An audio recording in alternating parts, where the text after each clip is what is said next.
कुछ देर पहले एक बैठक हुई है प्रधानमंत्री निवास पर, जिसमें कि उच्च स्तरीय बैठक थी। इसमें कई वरिष्ठ अधिकारी मौजूद थे।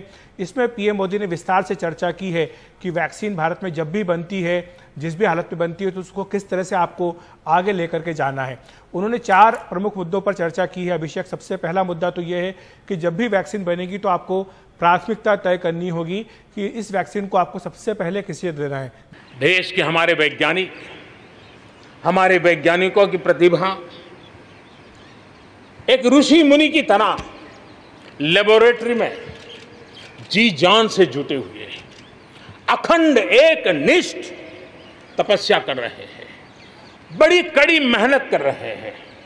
और भारत में एक नहीं, 2 नहीं, 3 वैक्सीन उसके टेस्टिंग के अलग अलग चरण में है। वैज्ञानिकों से जब हरी झंडी मिल जाएगी, बड़े पैमाने पर प्रोडक्शन होगा और उसकी तैयारियां भी पूरी तरह रेडी हैं। और तेजी से प्रोडक्शन के साथ वैक्सीन हर भारतीय तक कम से कम समय में कैसे पहुंचे, उसका खाका भी तैयार है, उसका रूपरेखा भी तैयार है। कंपनियों में वैक्सीन निर्माण का काम अपने आखिरी दौर में चल रहा है।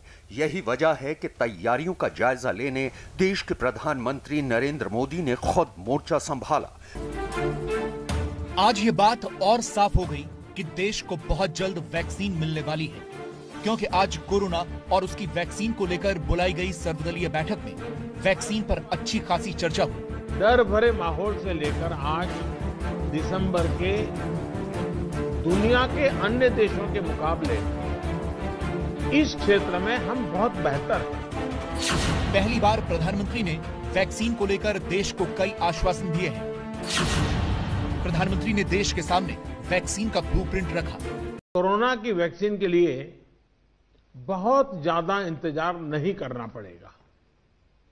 माना जा रहा है कि अगले कुछ हफ्तों में कोरोना की वैक्सीन तैयार हो जाएगी।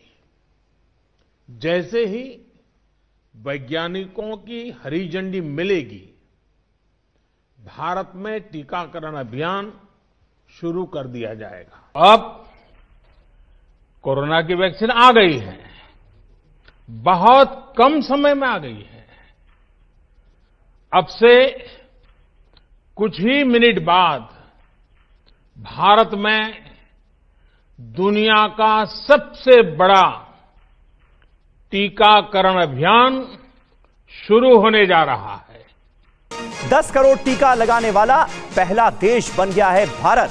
भारत में सिर्फ 85 दिन में लगाए गए 10 करोड़ टीके, और अमेरिका को 10 करोड़ टीका लगाने में 89 दिन लगे, और चीन को, जैसा कि मैं आपको बता रहा था, 102 दिन लग गए थे 10 करोड़ लोगों को वैक्सीनेट करने में।